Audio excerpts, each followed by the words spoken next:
प्रीति राठी 2013 का वो केस जिस पर पूरा देश रोया था। इस केस की पैरवी कर रहे वकील ने इस अपराध को महिला जाति पर सबसे बड़ी हवानियत करार दिया था और इस केस पर जज ने टिप्पणी करते हुए ऐसी बात कही कि जिसे सुनकर पूरा देश रो पड़ा। ये बात है 1 मई 2013।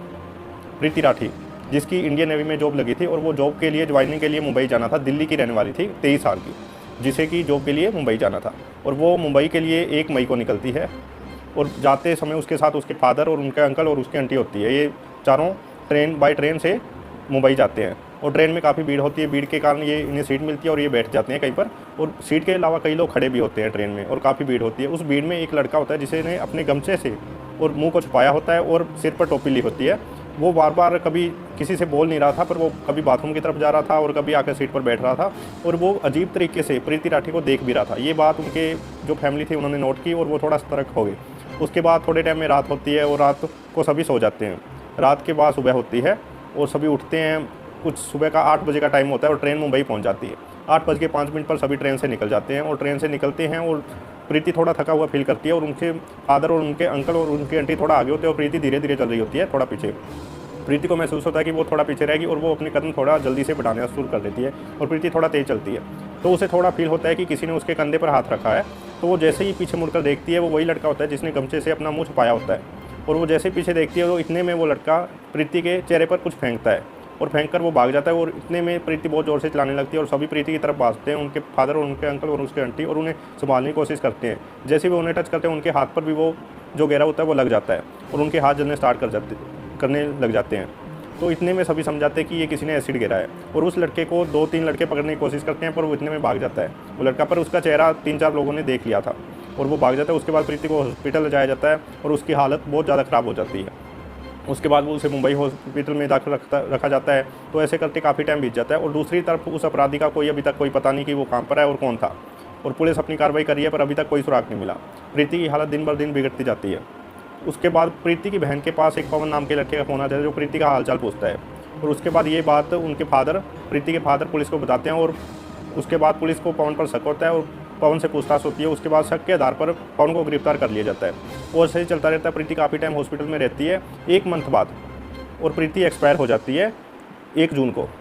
1 जून को प्रीति की डेथ हो जाती है। इस केस से काफ़ी लोगों को गम पहुंचता है और लोग धरने लगाना स्टार्ट कर देते हैं कि अभी तक उसके अपराधी पर कार्रवाई क्यों नहीं हुई, कि वो कौन है और उस पर कार्रवाई की जाए और सभी के सामने ये केस को लाया जाए। तो काफ़ी धरनों के बाद केस चलता है और पुलिस अपना काम करती है। इधर प्रीति को अंतिम संस्कार के लिए दिल्ली भेज दिया जाता है पर उनके माता पिता और उनकी फैमिली संस्कार करने के लिए मना कर जाती है। प्रीति की शव लेकर वो एक यात्रा निकालते हैं और धरना लगाते हैं कि प्रीति के कातिलों को जल्दी सज़ा दी जाए और ये केस CID को दिया जाए। तो इसके बाद सरकार इस चीज़ के लिए मान जाती है। तो उसके बाद प्रीति का अंतिम संस्कार किया जाता है दिल्ली में। अंतिम संस्कार के बाद CID इस केस को लेती है और उसके बाद प्रीति के फादर को कहीं से पता चलता है कि जो पवन कुमार को गिरफ्तार किया हुआ था वो 2 तारीख को घटना वाले दिन मुंबई में था ही नहीं, वो रोहतक में था। तो उसके बाद उनके फादर पुलिस को बताते हैं कि ये बात है, वो मुंबई में था ही नहीं। तो उसके बाद पुलिस पता करती है, उसकी लोकेशन चेक करती है। तो उस दिन वास्तव में पवन कुमार मुंबई में नहीं, वो रोहतक में होता है। उसके बाद कार्रवाई के बाद पवन कुमार को छोड़ दिया जाता है। तो इस बात से जो प्रीति का फादर होता है उसे थोड़ा सा अजीब लगता है। वो उसके बाद कोर्ट में रिट लगाता है कि मेरा केस CID को मुंबई को दिया जाए, CID मुंबई को।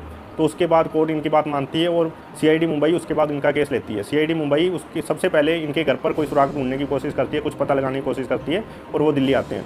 दिल्ली सभी कुछ पता करते हैं और इनके रिश्तेदारों से पता करते हैं क्या बात हुई थी, कभी कुछ ऐसी वैसी कोई बात थी। तो इनमें से एक रिश्तेदार जो इनकी पड़ोसी थी वो बताती है कि एक अंकुर नाम का लड़का प्रीति को एक तरफा प्यार करता था जिसने कि इसे प्रपोज किया था और प्रीति ने उसी टाइम मना कर दिया था। और इस बात से वो गुस्सा हो गए। उसने ये बोला था कि इस चीज़ का तुमको इंजाम भुगतना पड़ेगा, ठीक, मैं इस चीज़ को देखूंगा। तो उसके बाद प्रीति की जॉब लग गई और जो कि सभी को पता था इसे 1 मई को दिल्ली से मुंबई जाना था। तो ये सब हुआ तो अंकुर से पूछताछ की गई और पता करने पर उसने गोलमाल जवाब दिए। उसने पूछा गया कि आप 2 मई को कहाँ पर थे। उसने जवाब को बार बार बदलना स्टार्ट कर दिया और पुलिस ने उसके हाथों पर देखा और उसके हाथ पर जलने के निशान थे, जैसे कि एसिड से जलाओ इस तरह के उसके हाथों पर निशान थे। उसके बाद अंकुर को पुलिस गिरफ्तार करके मुंबई ले जाती है पूछताछ के लिए। पूछताछ होती है, ये बात है 17 जनवरी 2014 की। 17 जनवरी 2014 को पुलिस उसे गिरफ्तार करती है और मुंबई ले जाती है। मुंबई जाके पूछताछ होती है और उसके बाद अंकुर सब कुछ मान जाता है कि ये सब मैंने किया था। तो उस वो सभी बताता है कि ऐसे ऐसे मैं प्यार करता था, इसने मुझे मना कर दिया और इसके बाद इसकी जॉब लग गई इंडियन नेवी में। तो मेरे घर वाले पड़ोसी होने के कारण मुझे ताने भी मारते थे कि तुम अभी तक बेरोजगार और उनकी जॉब लग गई, तुम भी कुछ करो। तो मैं इस बात से ज़्यादा दुखी हो गया और मैंने ये काम कर दिया और पुलिस उसे गिरफ्तार करती है और गिरफ्तार करने के कोर्ट में केस चलता है। पर कभी भी उसके चेहरे पर गम नहीं था कि मैंने ये गलत किया, क्यों किया। वो जब भी कोर्ट में आता था उसके फेस पर स्माइल होती थी और वो विनर का जो फिंगर से निशान था वो दिखाता रहता था और कभी भी उसके मन पर गम नहीं था। उसके बाद कोर्ट उसे फांसी की सज़ा सुनाती। ये पहली बार हुआ था किसी एसिड अटैकर को फांसी की सज़ा सुनाई गई और फांसी की सज़ा सुनाने के बाद उसने बॉम्बे हाई कोर्ट में रेट डाल दी अंकुर ने, जिसके बाद कि ये फांसी की सज़ा को बदलकर उम्र कैद में बदल दिया गया। उसके बाद वो अभी तक जेल में है। आपको क्या लगता है कि उसे फांसी की सज़ा होनी चाहिए थी या उम्र कैद ठीक है उनके लिए?